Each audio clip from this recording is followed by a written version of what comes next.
Je voulais te poser une question par rapport à ce qui s'est passé avec Mbamba. J'ai posé la question à Deux Abres. Il m'a dit que c'était un match d'hommes. Mais bon, il a un peu esquivé la question. Toi, je sais que tu n'as pas de langue de bois. Tu peux nous dire ce qui s'est passé? Merci. Non, pareil.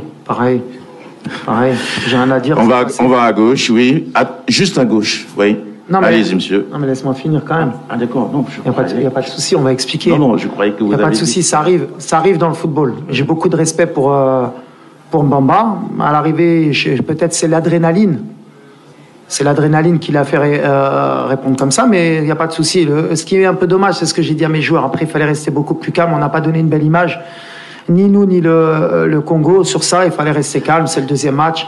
Après, peut-être qu'avec la chaleur, la tension, elle a été un peu élevée chez tout le monde. Mais c'est pas un exemple et il n'y a pas de souci entre Bemba et moi ou l'équipe. On avance, c'est passé maintenant. Walid Regragui, le sélectionneur du Maroc, après le match tendu, la fin de match tendu entre le sélectionneur marocain et le défenseur du Congo, Chancel Mbemba, le défenseur marseillais. Alexis, ton avis à la fois sur ce match, sur cette altercation? L'altercation, tous ceux qui jouent au foot sont habitués à ce genre de dispute. Et puis, je pense que Regragui explique très bien. Pareil, on n'a pas choses. apprécié que Mbemba laisse entendre qu'il ait fait l'objet de mots, de remarques racistes.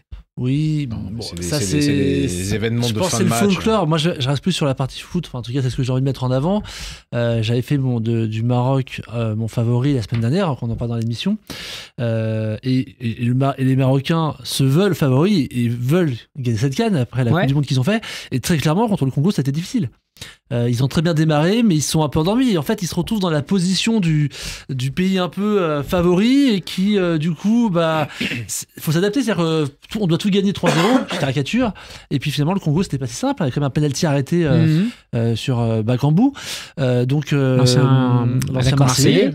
Donc, ils ont eu du mal et je pense que c'est une question d'adaptation à ce rôle de favori, puisqu'ils sont vraiment prononcés.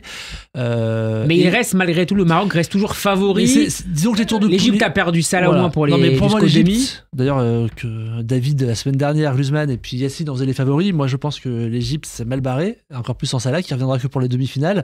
Par contre, j'ai beaucoup aimé le Sénégal. Et si je devais mettre une équipe surprise, ça serait le Mali. Mali. Mais l'Égypte, ça semble mal barré. Et le Maroc va aller loin, je pense qu'ils ont l'équipe pour. Les tours de poule, c'est comme avec l'équipe de France. Nous, si on revient sur ce qui nous concerne nous, t'as toujours un petit match nul, parfois tu peux être un peu en dessous, donc ça arrive. Mais c'est un bon rappel pour... Alors, je sais pas si vous avez vu ça, c'est paru tout à l'heure, le site de stats Opta considère à partir d'un certain nombre de données que le Maroc est le favori pour la victoire finale en Côte d'Ivoire, 16,1% devant plutôt le Sénégal. Benjamin, ton avis, est-ce que le Maroc est toujours favori après ce début de compétition Si Opta et Alex le disent, après, on ne peut que... Non, moi, j'aurais bien voulu parler des petits. Attends, ce qui est intéressant avant de dire ça t'intéresse pas. Si, mais ce qui est intéressant avant de dire ça, c'est que c'est souvent rare que les pays du Maghreb gagnent dans l'Afrique subsaharienne, donc c'est ça aussi la petite stat un peu à... Benjamin, tu voulais parler du Cap-Vert? J'entends, mais je suis assez heureux, surpris de voir le Cap-Vert premier de son groupe devant l'Égypte, le Ghana. On les attendait pas à ce niveau, donc ça fait toujours... Le Cap-Vert est déjà qualifié pour les huitièmes. Ouais, mais donc c'est assez... Effectivement... En Europe ou même lors des Coupes du Monde, tu vois moins en moins de petites équipes, comme on dit. C'est aussi vrai sur le continent africain. Tout le monde améliore le niveau. Et là, voir le Cap-Vert déjà qualifié devant des grands noms africains. Et c'est aussi l'une des conséquences de l'extraordinaire performance des Marocains pendant la Coupe du Monde. Ça profite à l'ensemble du football africain. Bien sûr. Tout le football africain est tiré vers le haut et c'est intéressant. Après, on peut être aussi un peu inquiet pour l'organisateur. Pays organisateur qui pour l'instant peine à Côte d'Ivoire à obtenir sa qualification, joue un match coup près ce soir face à la Guinée équatoriale. Il faut pas qu'il se loupe avec la pression d'être le pays hôte en plus. On sait à quel point ça peut être difficile. Donc attention à la Côte d'Ivoire et à notre entraîneur français. Tout à fait. Et alors l'autre pays qu'on met jamais en avant parce qu'on connaît moins en France, mais qui est toujours embêtant à jouer en Afrique, c'est l'Angola. Toujours bien placé, toujours embêtant, on pense toujours qu'on va les battre. L'Algérie, c'est très compliqué aussi, ce qu'ils font. Ouais, faut pas les oublier, l'Algérie, bien sûr. Personne les oublie dans Là, on peut les oublier parce qu'ils ont fait 2 performances pas très bonnes. Cherchez depuis tout à l'heure le joueur de Cap-Vert qui était en Ligue 1. Il y a eu un Cap-Vert qui a marqué la Ligue 1. Enfin, marqué. J'exagère un peu. Donne-moi un indice, Alexis. Je vais chercher. Et donc, en fait, c'était Raïm Mendes. Je sais pas si vous vous souvenez de Raïm Mendes. Ah non, pas vraiment. Il jouait à Lille. À Lille. Ouais. Eh ben. Voilà. Ça tombe bien, on va jouer. À moins que Alexis ou Benjamin, vous ayez vous ayez un dernier mot à ajouter sur l'Algérie, sur le Maroc, sur la Côte d'Ivoire. Non, mais pour l'instant, tous ces grands noms peinent à Sénégal, peut-être. Je trouve que Sénégal-Cameroun, il y a eu un très bon avant-match avec des petites prises de bec, mais dans le. Il n'y a que le Sénégal pour l'instant entre Rigobert Song et Cissé. Et puis le Sénégal était vraiment mais ça serait catastrophique par exemple de voir la Côte d'Ivoire être éliminée dès le premier tour, même s'il y a l'hypothétique passage par la 3e place. Surtout de Sakan.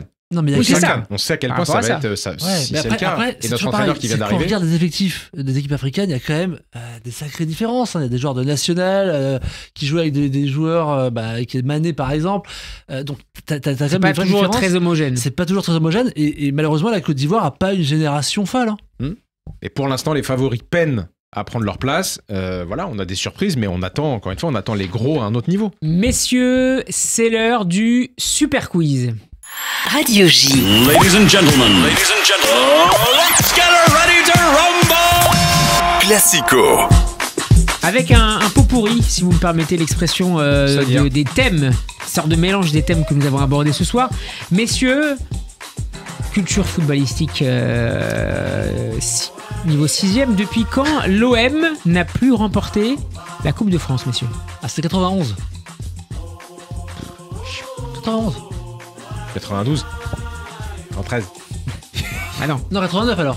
89. Ouais, le point. 91, il perd contre Monaco, je suis au stade. Oui. But de Gérard Passy. T'es au stade? Je suis au stade. Ça intéresse nos auditeurs. Moi, ça m'intéresse. T'es au stade? Je suis au stade. Je vois cette reprise sous la barre de Gérard Passy à dernière minute. 89, mais t'as 5 ans. 91. 89, je suis pas au stade. C'est comme ça qu'on bâtit une culture footballistique. C'est comme ça qu'on termine la Classico. C'est comme ça. D'accord. Bon, bah alors, ok. Messieurs, et voilà. Combien de pénaltys, messieurs? Benjamin, c'est pour toi. Combien de pénaltys Paul Lopez a stoppé avec l'OM en compétition officielle? Il a dû en affronter 12. 12 pénaux subis. Et voilà. C'est cadeau. C'est pour moi. Quels sont, messieurs, les 3 meilleurs buteurs de l'OM cette saison? Cette saison? Aubameyang. Oui. Verretou peut-être? Alors, il faut me donner un trio. Aubameyang, Verretou et... Vitinha? Non, Vitinha Attends. pas, non. Vous êtes d'accord sur les deux? Moi, je dis non, Aubameyang, Vitinha. Vitinha, non, il a pas. Ouais, je parle de 3 buts, il n'y a pas beaucoup de buteurs à Marseille. Et peut-être Verretou, allez. Je veux bien accepter Verretou. Alors, Aubameyang, vous jouez ensemble, me dit notre réalisateur Benjamin, ce qui n'est pas la règle du jeu, je m'excuse. Aubameyang, oui. Un numéro 2, c'est non. C'est non. Vitinha, c'est non. Alors, affrontez-vous, messieurs. Affrontez-vous. Alors, Aubameyang, c'est bon. Non, Sarr, non. Benjamin. Harit, c'est Benjamin, moi. Benjamin, Alexis. Non. Non. Unai. Alors, Verretou, c'est oui. Mais c'est le numéro 3. Oui, c'est vrai dit. C'est pour moi. Et le numéro 2. Moi, j'avais dit Aubameyang, Vitinha et Verretou. Mbemba. Bon, vous êtes Mbemba. Seny Mayoulou. Oui, bien sûr. Merci Benjamin. A marqué avec le PSG samedi. Ouais. Il a 17 ans et 248 jours. Il est pas pro, il a marqué absolument. Il a marqué le dernier but du Paris Saint-Germain hier. Et il est devenu le 3e plus jeune buteur du club en Coupe de France, derrière un certain Lionel Justier et un autre joueur beaucoup plus connu. En Coupe de France. Le joueur est connu. Il a quitté le PSG depuis, mais oui. Anelka. Non. Il joue encore? Oui. Au BG. Oh, mais non.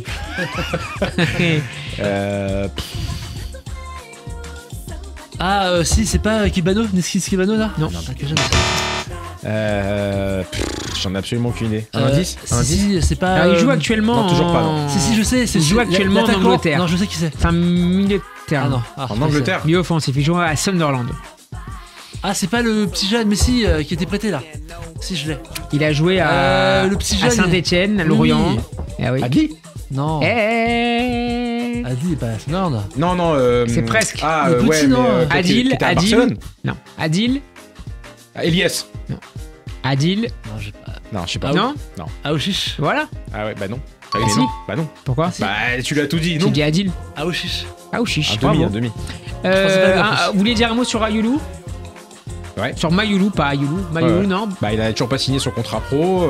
Contrat pro, il est en aspirant. Fin de contrat au mois de juin. Non, mais ce qui est intéressant, c'est que ça rentre dans la philosophie de Enrique. Qu'il aime beaucoup, ouais. C'est plus la philosophie d'Enrique de faire venir des jeunes, très jeunes, qui n'ont même pas le contrat pro. C'est bien, c'est beau de voir que le réservoir du Paris Saint-Germain est voilà, continue, il est vivant, la pépite, c'est effectif. Non, mais c'est important. Absolument, je suis d'accord avec toi. Zaïre Emery, ça va mieux à Lyon et les Gones doivent au travail notamment de leur nouveau coach. Pierre Sage devient le premier entraîneur à compter 5 victoires. Après ses 8 premiers matchs en compétition officielle sur le banc de l'OL, il égale un autre coach lyonnais, lequel, messieurs? Genesio pour Benjamin. Houillet. Et non, c'est Claude Puel, messieurs. Salut. Il était assis à cette place. Absolument. C'était en 2008. Quel joueur a inscrit ce week-end le 250e but de sa carrière en club? C'est beaucoup. Et ce n'est pas moi. Moi, l'ancien attaquant de renard de surface. C'était il y a longtemps, c'est vrai. Mbappé, c'est non. Non, c'est non. En France?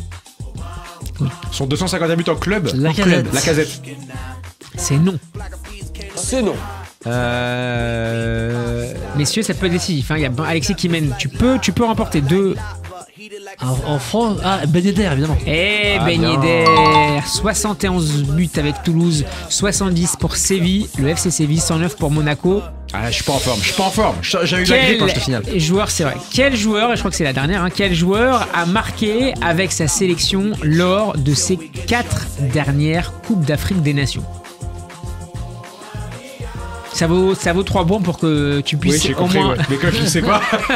Donc ça veut dire qu'il a marqué là, sans doute. Et avec Choupo-Moting. Non, il n'est même pas convoqué. Ouais, c'est ce que je dis. Quel joueur a marqué? Quelle honte. Quel joueur a marqué avec sa sélection lors des 4 dernières CAN, messieurs? Ça n'a dit rien, je dirais non. Non. Oh, c'est pas dur. C'est pas dur.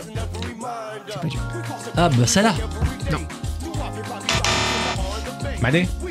Sadio Mané, c'est un peu dans le même Benjamin, notre réalisateur, a été surpris, il a fait des jeux de... Sur le fil, je gagne. Bravo, c'est la victoire de Benjamin.